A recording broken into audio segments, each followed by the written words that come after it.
Bienvenidos a nuestro podcast La Biblia en un año, día 84. Asombro y admiración.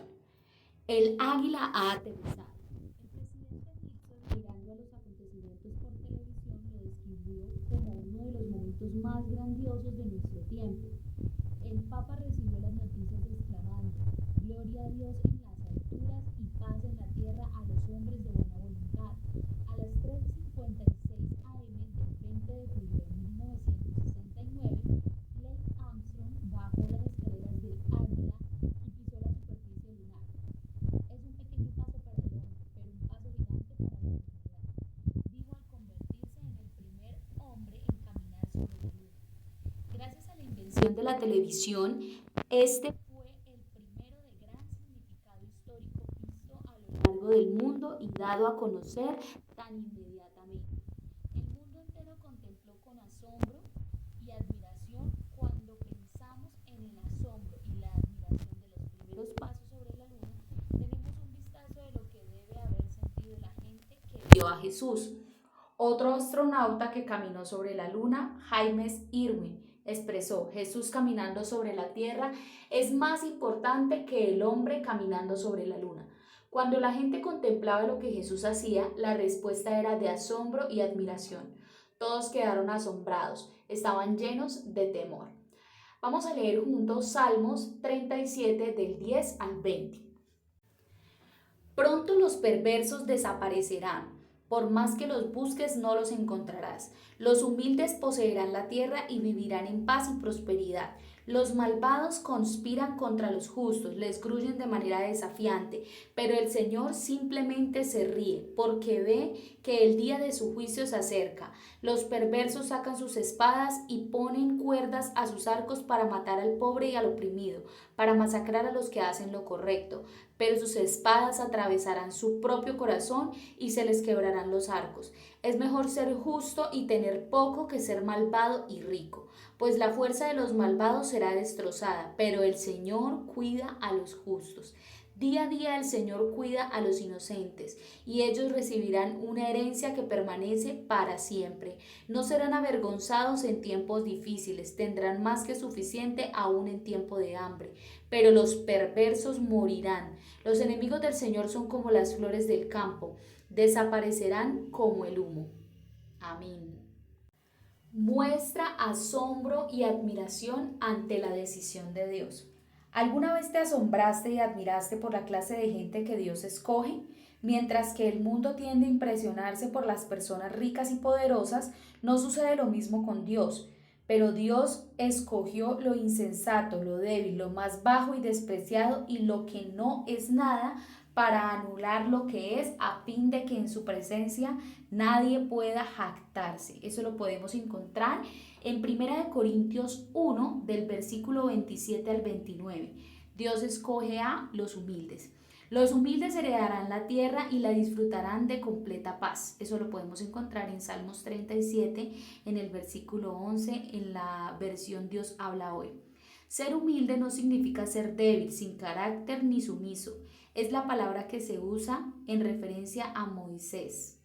En Números 12, versículo 3, Jesús se describió a sí mismo como humilde. En Mateo 11, 29, significa ser gentil, considerado y modesto. Es lo contrario a ser arrogante y autocomplaciente. Es la palabra usada para describir un caballo que ha sido domado. Implica fuerza bajo control. Jesús pareciera citar este versículo al decir: "Dichosos los humildes, porque recibirán la tierra como herencia". En Mateo 5, versículo 5. Dios escoge a los pobres y necesitados. Dios está interesado en los pobres y los necesitados. Eso lo podemos ver en Salmos 37, 14. Aquellos que tratan mal a estas personas son malvados ante los ojos de Dios. Más vale lo poco que un justo que lo mucho de innumerables malvados, porque el brazo de los impíos será quebrado, pero el Señor sostendrá a los justos. Dios busca a los perseguidos. El tema de estos versículos en el Salmo 37 es que los malvados complotan contra los justos. Al contrastar el salmista a los justos con los malvados, No es que sean meramente dos categorías separadas de personas, sino que una es proactiva en su hostilidad hacia la otra. Los malvados conspiran contra los justos y crujen los dientes contra ellos, en el versículo 12. Estos versículos nos recuerdan que si somos perseguidos, no es nuestra tarea tomar represalias porque Dios tiene todo bajo control y nos asegura que al final se hará justicia. No debemos tomar la venganza en nuestras manos. Eso lo podemos ver en Romanos 12, del versículo 17 al 21. Oremos juntos. Señor, estoy asombrado y admirado por la gente que escoges. Ayúdame a ver a las personas como tú las ves, no según los estándares del mundo, sino con tus ojos. Vamos a leer juntos Lucas capítulo 5, del versículo 17 al 32.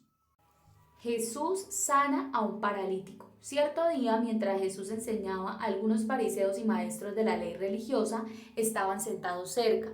Al parecer, estos hombres habían llegado de todas las aldeas de Galilea y Judea y también de Jerusalén, y el poder sanador del Señor estaba enfrente con fuerza en Jesús. Unos hombres llegaron cargando un paralítico en una camilla, trataron de llevarlo dentro a donde estaba Jesús, pero no pudieron acercarse a él debido a la multitud. Entonces subieron al techo y quitaron algunas tejas. Luego bajaron al enfermo en su camilla hasta ponerlo en medio de la multitud, justo enfrente a Jesús. Al ver la fe de ellos, Jesús les dijo al hombre: joven, tus pecados son perdonados. Entonces los fariseos y los maestros de la ley religiosa decían para sí: ¿quién se cree que es? Es una blasfemia, solo Dios puede perdonar pecados. Jesús supo lo que pensaban, así que les preguntó: ¿por qué cuestionan eso en su corazón?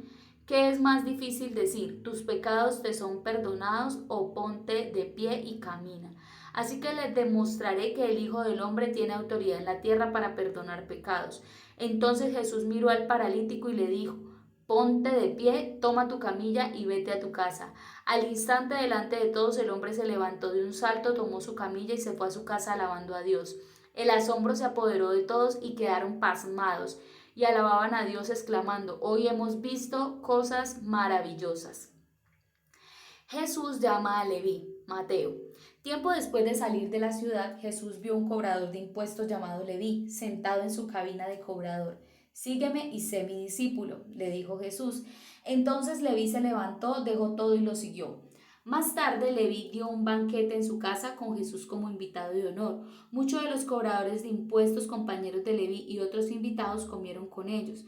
Así que los fariseos y los maestros de la ley religiosa le reclamaron severamente a los discípulos de Jesús diciendo: ¿por qué comen y beben con semejante escoria? Jesús le contestó: la gente sana no necesita médico, los enfermos sí. No he venido a llamar a los que se creen justos, sino a los que saben que son pecadores y necesitan arrepentirse. Considera con asombro y admiración el ministerio de Jesús. ¿Te has preguntado alguna vez cómo se sintió la gente al ver a Jesús realizar un milagro? Su ministerio producía asombro y admiración. Todos se quedaron admirados y alabaron a Dios. En el versículo 26, la versión en inglés de la Biblia de Amplified Bible lo expresa de este modo: abrumadora sorpresa y éxtasis se apoderaron de todos y reconocieron, alabaron y dieron gracias a Dios. Se llenaron y fueron controlados por el temor reverente diciendo: hoy hemos visto cosas maravillosas, extrañas, increíbles e impensables. Sanar a los enfermos. Aún el ministerio de Jesús parecía tener subidas y bajadas en términos de sanidad. En ocasiones, cuando no encontraba fe en la gente, Jesús sanaba a pocas personas. En otras, como leemos aquí en Mateo 13:58, el poder del Señor estaba con él para sanar a los enfermos. También en Lucas 5:17. Perdonar pecados. Tendemos a ver la sanidad como algo sorprendente, pero puede que demos por sentado el perdón de los pecados. Jesús demuestra que el perdón es incluso más sorprendente y admirable que la sanidad. Primero perdona el pecado del hombre y luego, al sanarlo, muestra que tiene autoridad para hacerlo. El perdón era prioritario. Leer a la gente. Jesús leyó sus mentes, sabía lo que estaban pensando en sus corazones. Perdonar a quienes han pecado contra otros es algo que solo Dios puede hacer. Cuando Jesús se atribuyó la autoridad para perdonar los pecados de aquellos que habían pecado contra otros, en sus corazones lo acusaron de blasfemia. ¿Quién puede perdonar pecados si no solo Dios?, dijeron. En cierto sentido tenían razón. Jesús reclamaba la autoridad de Dios para perdonar pecados. No es de sorprenderse que todos se quedaron admirados y alabaron a Dios y llenos de miedo dijeron: hoy hemos visto cosas maravillosas. Dios escoge a los marginados. La elección de Jesús de hacer que Leví, el recaudador de impuestos, como seguidor suyo fue sorprendente. Escogió un marginado, pero tomó la mejor decisión. Leví se levantó, lo dejó todo y lo siguió. Luego ofreció un gran banquete para Jesús en su casa y asistió mucha gente. Claramente Leví era un líder influyente. Las personas estaban fascinadas por lo que le había ocurrido y querían conocer a Jesús. La elección de Jesús fue impactante y asombrosa. Cada vez que visito una prisión, veo que Jesús sigue llamando a sus seguidores entre los individuos rechazados por la sociedad y siempre me lleno de asombro y admiración. Dios los escogió para entablar una amistad con pecadores. De nuevo Jesús sorprendió a la gente cuando le preguntaron por qué comen y beben con recaudadores de impuestos y pecadores. Jesús respondió: no son sanos los que necesitan médicos, sino los enfermos. No he venido a llamar justos, sino a pecadores para que se arrepientan. Este es el corazón de las buenas nuevas para todos nosotros. Joyce Meyer escribe así sobre este pasaje: con frecuencia sentimos que debemos esconder nuestras debilidades y siempre hacer de cuenta que somos fuertes, sin necesidades de nada. Todos tenemos debilidades e incapacidades. Jesús vino a quienes estaban enfermos, necesitados, no para los sanos, no para los no necesitados. Sé un necesitado. Dile a Dios todo lo que necesitas. De todos modos, Él ya lo sabe y espera que le pidas socorro. Señor, gracias porque eres el mismo ayer, hoy y siempre. Te pido que tu poder esté presente para sanar a los enfermos, que la gente se asombre y se admire al ver que continúas haciendo cosas increíbles. Leamos juntos Números 16 del versículo 36 al 50. El Señor le dijo a Moisés: dile a Eleazar, hijo del sacerdote de Aarón, que saque a todos los incensarios del fuego porque son santos. También dile que esparza los carbones encendidos. Toma los incensarios de estos hombres que pecaron a costa de sus vidas y de este metal elabora láminas a martillo para recubrir el altar. Como estos incensarios se usaron en la presencia del Señor, ya son santos, que sirvan como advertencia al pueblo de Israel. Así que Eleazar, el sacerdote, recuperó los 250 incensarios de bronce usados por los hombres que murieron en el fuego, y del bronce se elaboró una lámina a martillo para recubrir el altar. Esta lámina serviría de advertencia a los israelitas para que nadie que no fuera autorizado, nadie que no fuera descendiente de Aarón, entrara jamás a la presencia del Señor para quemar incienso. Si alguien lo hiciera, le sucedería lo mismo que a Coré y a sus seguidores. Entonces cumplieron las instrucciones que el Señor le dio a Moisés. Sin embargo, tan pronto como la mañana siguiente, toda la comunidad de Israel comenzó de nuevo a murmurar contra Moisés y a Aarón diciendo: ustedes mataron al pueblo del Señor. Cuando la comunidad se congregaba para protestar contra Moisés y Aarón, la gente se dio vuelta hacia el tabernáculo y vio que la nube que lo había cubierto y había aparecido la gloriosa presencia del Señor.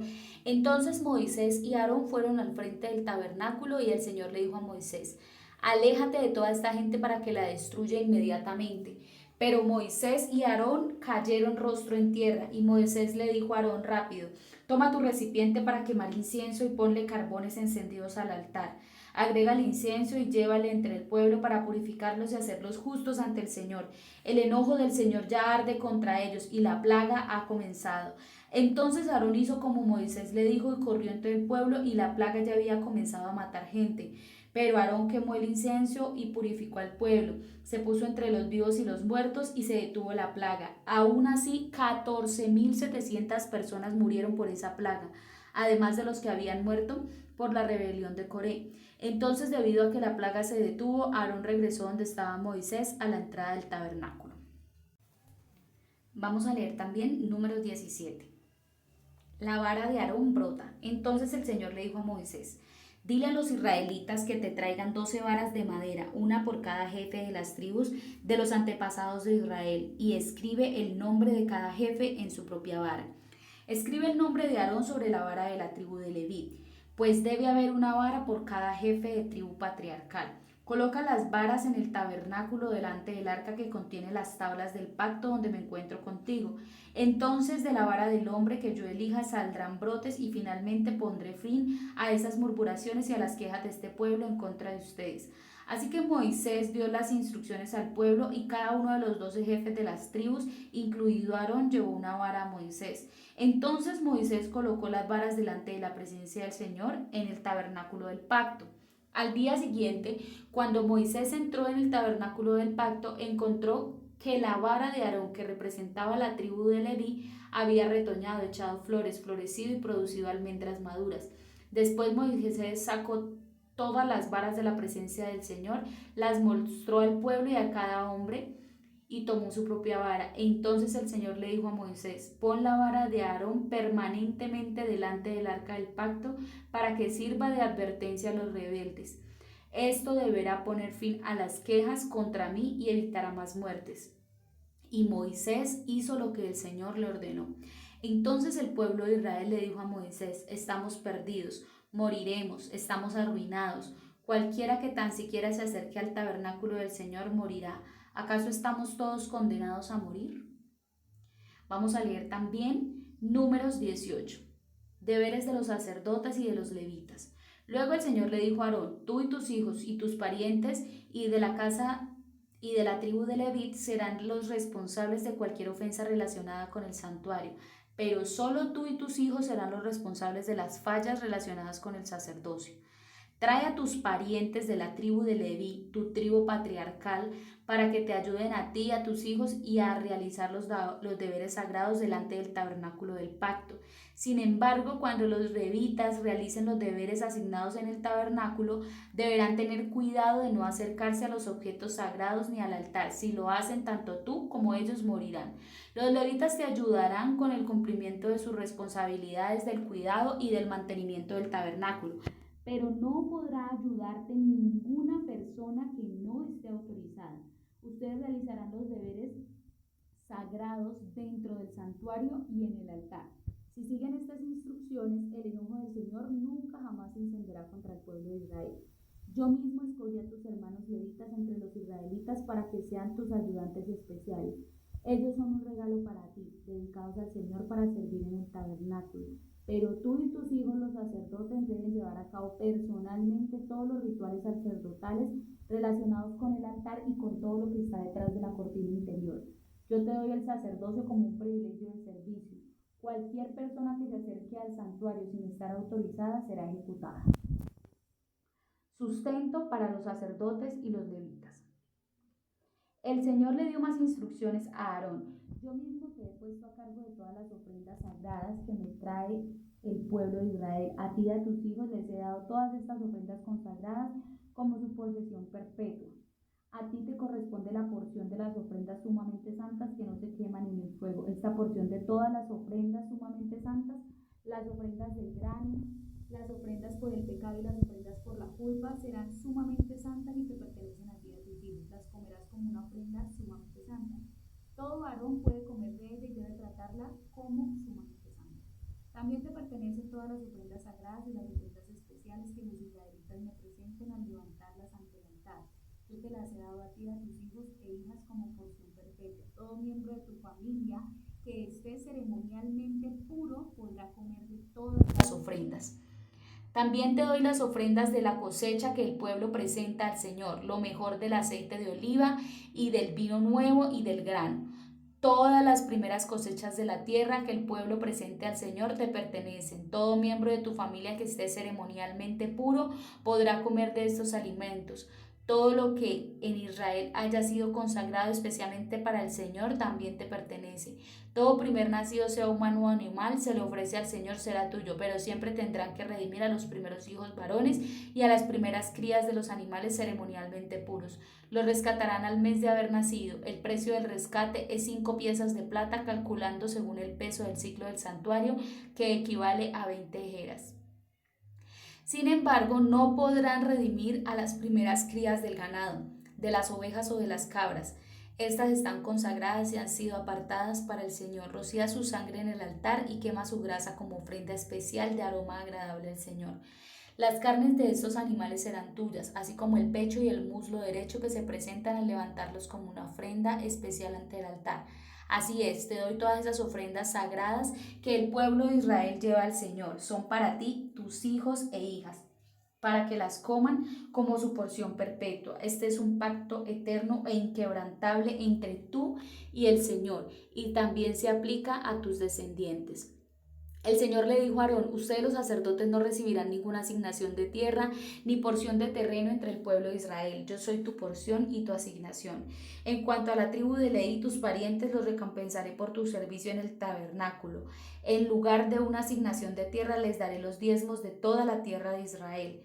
De ahora en adelante, ningún israelita, con excepción de los sacerdotes o levitas, podrá acercarse al tabernáculo. Si alguien se acerca, será declarado culpable y morirá. Únicamente los levitas podrán servir en el tabernáculo y serán los responsables de toda ofensa cometida contra el tabernáculo. Esta es una ley perpetua para ustedes y tendrá que cumplirse de generación en generación. Los levitas no recibirán ninguna asignación de tierra entre los israelitas, porque yo les he dado los diezmos del pueblo de Israel, que han sido entregados como ofrendas sagradas al Señor. Esta será la porción de los levitas. Por eso les he dicho que no recibirán ninguna asignación de tierra entre los israelitas.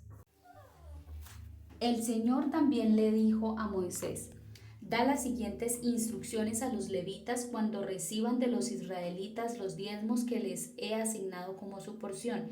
Entreguen una décima parte de ellos, un diezmo de los diezmos, al Señor como ofrenda sagrada.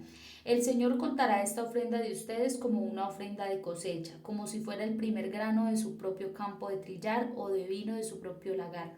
La décima parte de los diezmos que reciben de los israelitas tendrán que presentarla como ofrenda sagrada para el Señor. Esta es la porción sagrada del Señor y tienen que presentarla al sacerdote Aarón. De todas las ofrendas recibidas, asegúrense de dar lo mejor al Señor. Da también las siguientes instrucciones a los levitas. Cuando presenten la mejor parte como su ofrenda, esta será considerada como si viniera de su propio campo de trillar o de su lagar. Levitas, ustedes y sus familias podrán comer de este alimento donde quieran, porque constituye su recompensa por servir en el tabernáculo. No serán considerados culpables por aceptar los diezmos ofrecidos al Señor, si dan la mejor porción a los sacerdotes. Sin embargo, tengan cuidado de no considerar las ofrendas sagradas del pueblo de Israel como si fueran algo ordinario. Si lo hacen, morirán. Medita en el asombro y la admiración ante la maravilla del perdón. Existe la tendencia de dar por sentado el perdón de Dios. El poeta Heinrich Heine dijo en cierta ocasión: Dieu me pardonnera, c'est son métier. Dios me perdonará, en su trabajo hacerlo. Es su trabajo hacerlo.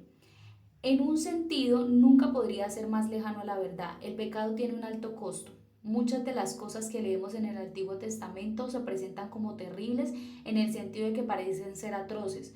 No obstante, otro sentido de la palabra terrible es lleno de temor o asombro. La definición que un diccionario hace a terrible es desmesurado, extraordinario, excesivo.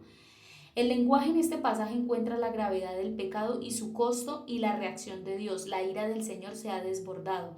A Dios no le agradan, por ejemplo, las constantes quejas.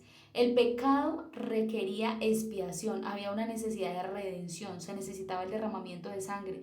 El establecimiento del sacerdocio levítico era necesario para anticipar y preparar el camino para Jesús, el gran sumo sacerdote, cuya sangre sería derramada y haría expiación para redimirnos de nuestros pecados. A menos que entiendas la gravedad del pecado y el trasfondo del Antiguo Testamento, que muestra la dificultad y la complicación de recibir el perdón, no entenderás cuán maravilloso, sorprendente y asombroso es el perdón de Dios. El perdón no es automático, pero fue hecho posible por Jesús. Al meditar en lo que Dios ha hecho, debes llenarte de asombro, admiración y temor. Oremos juntos. Señor, gracias porque por medio de la muerte y la resurrección de Jesús puedo saber que soy perdonado. Gracias porque vivo en la era del Espíritu Santo. Gracias por cómo los sucesos de la vida, la muerte y la resurrección de Jesús y el derramamiento del Espíritu Santo han transformado mi vida y transformado este mundo. Oro para que los ojos de todo el mundo se abran para ver estos sucesos tan trascendentales con asombro. Pipa añade: Lucas 5 del 17 al 26. No siempre resulta fácil llevar a nuestros amigos a Jesús. Puede requerir persistencia e incluso pensar fuera de los límites de lo acostumbrado o, como en este caso, desde el techo. Gracias por este tiempo. Recordemos que la Biblia en un año es escrita por el pastor Nicky Gumbel de la iglesia HTB en Londres y la voz que le dio vida a este podcast es la de Surizada González. Que el Señor les bendiga y que esta palabra sea sembrada en sus corazones.